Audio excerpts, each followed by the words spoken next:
بسم اللہ الرحمن الرحیم۔ السلام علیکم ورحمۃ اللہ وبرکاتہ۔ حضرت انس رضی اللہ تعالی عنہ بیان کرتے ہیں، رسول اللہ صلی اللہ تعالی علیہ وآلہ وسلم کے دور میں دو بھائی تھے۔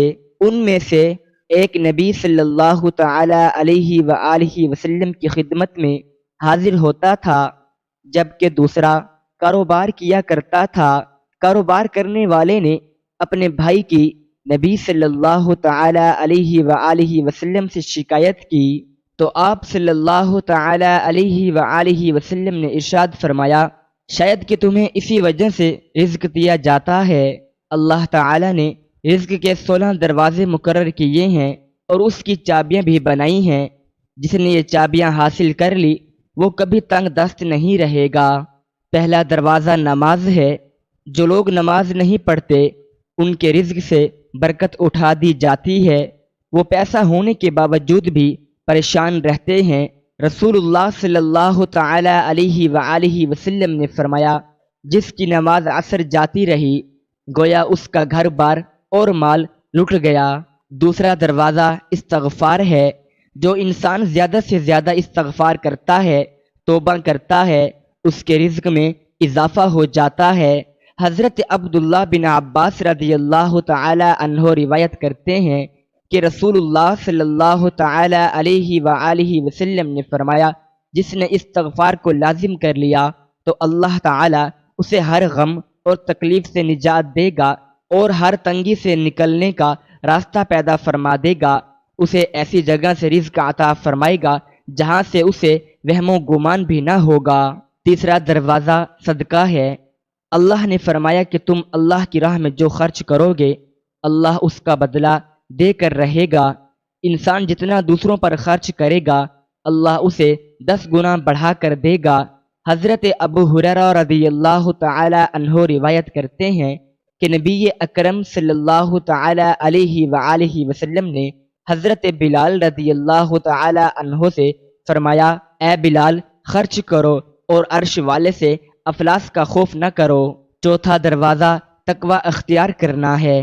جو لوگ گناہوں سے دور رہتے ہیں اللہ ان کے لیے آسمان سے رزق کے دروازے کھول دیتا ہے۔ پانچواں دروازہ کثرت سے نفلی عبادت ہے۔ جو لوگ زیادہ سے زیادہ نفلی عبادت کرتے ہیں اللہ ان پر تنگ دستی کے دروازے بند کر دیتے ہیں۔ اللہ کہتے ہیں، اگر تو عبادت میں کثرت نہیں کرے گا تو میں تجھے دنیا کے کاموں میں الجھا دوں گا۔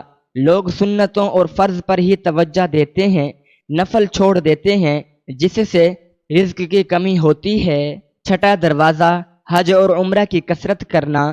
حضرت عبداللہ بن مسعود رضی اللہ تعالی عنہ روایت کرتے ہیں کہ رسول اللہ صلی اللہ تعالی علیہ وآلہ وسلم نے فرمایا، پے در پہ حج اور عمرہ کرنا، کیونکہ یہ فکر اور گناہوں کو اس طرح دور کر دیتے ہیں جس طرح بٹھی لوہے، سونے اور چاندی کے میل کچیل کو دور کر دیتی ہے۔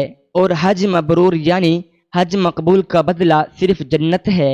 ساتواں دروازہ رشتہ داروں کے ساتھ اچھے سلوک سے پیش آنا۔ ایسے رشتہ داروں سے بھی ملتے رہنا جو آپ سے قطع تعلق ہوں۔ آٹھواں دروازہ کمزوروں کے ساتھ صلہ رحمی کرنا ہے۔ غریبوں کے غم بانٹنا، مشکل میں کام آنا اللہ کو بہت پسند ہے۔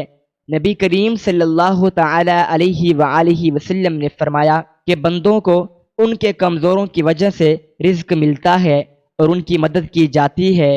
حضرت ابو دردہ رضی اللہ تعالی عنہ سے روایت ہے کہ رسول اللہ صلی اللہ علیہ وآلہ وسلم نے فرمایا، تم لوگ میری رضا اپنے کمزوروں کے اندر تلاش کرو، کیونکہ تمہیں کمزوروں کی وجہ سے رزق ملتا ہے اور تمہاری مدد کی جاتی ہے۔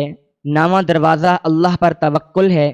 جو شخص یقین رکھے کہ اللہ دے گا تو اسے اللہ ضرور دے گا، اور جو شک کرے گا وہ پریشان ہی رہے گا۔ حضرت عمر بن خطاب رضی اللہ تعالی عنہ نے فرمایا کہ رسول اللہ صلی اللہ تعالی علیہ وآلہ وسلم نے ارشاد فرمایا، اگر تم حسن اور خوبی کے ساتھ اللہ پر توکل کرو تو تمہیں اس طرح رزق دیا جائے گا جس طرح پرندوں کو رزق دیا جاتا ہے۔ وہ صبح کے وقت خالی پیٹ جاتے ہیں اور شام کے وقت آسودہ ہو کر لوٹتے ہیں۔ 10واں دروازہ شکر ادا کرنا ہے۔ اللہ تعالیٰ کا شکر ادا کرنا رزق میں برکت کا ایک بہت بڑا ذریعہ شکر ہے۔ جیسے سورۃ ابراہیم میں ارشاد باری تعالیٰ ہے کہ اگر تم شکر کرو گے تو وہ تمہیں زیادہ عطا کرے گا، اور اگر تم شکر نہیں کرو گے یعنی کفران نعمت کرو گے تو پھر میرا عذاب بہت سخت ہے۔ 11واں دروازہ ہے گھر میں مسکرا کر داخل ہونا۔ مسکرا کر داخل ہونا سنت بھی ہے۔ حدیث میں آتا ہے نبی صلی اللہ تعالی علیہ وآلہ وسلم نے فرمایا، اللہ فرماتا ہے کہ رزق بڑھا دوں گا جو شخص گھر میں داخل ہو اور مسکرا کر سلام کرے۔ 12واں دروازہ گرا پڑا لقمہ کھا لینا۔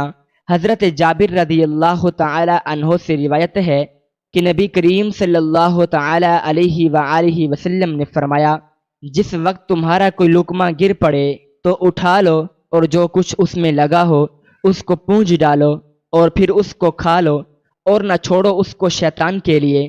فرمایا جو کھانا کھاتے وقت دسترخوان سے گری ہوئی چیز کو کھا لے ہمیشہ رزق کی فراخی میں رہتا ہے۔ 13واں دروازہ ہر وقت باوضو رہنا ہے۔ جو شخص ہر وقت نیک نیتی کے ساتھ باوضو رہے تو اس کے رزق میں کمی نہیں ہوتی۔ 14واں دروازہ چاشت کی نماز پڑھنا، جس سے رزق میں برکت بڑھتی ہے۔ حدیث میں ہے چاشت کی نماز رزق کو کھینچتی ہے اور تنگ دستی کو دور بھگاتی ہے۔ 15واں دروازہ روزانہ سورۃ واقعہ پڑھنا، اسی سے رزق بہت بڑھتا ہے۔ 16واں دروازہ اللہ سے دعا مانگنا، جو شخص جتنا صدقے دل سے اللہ سے دعا مانگتا ہے اللہ اس کو بہت دیتا ہے۔ رسول اللہ صلی اللہ تعالی علیہ وآلہ وسلم نے ارشاد فرمایا، لا حول ولا قوت الا باللہ 99 بیماریوں کی دوا ہے، جن میں سے کم درجے کی بیماری فکر و غم ہے۔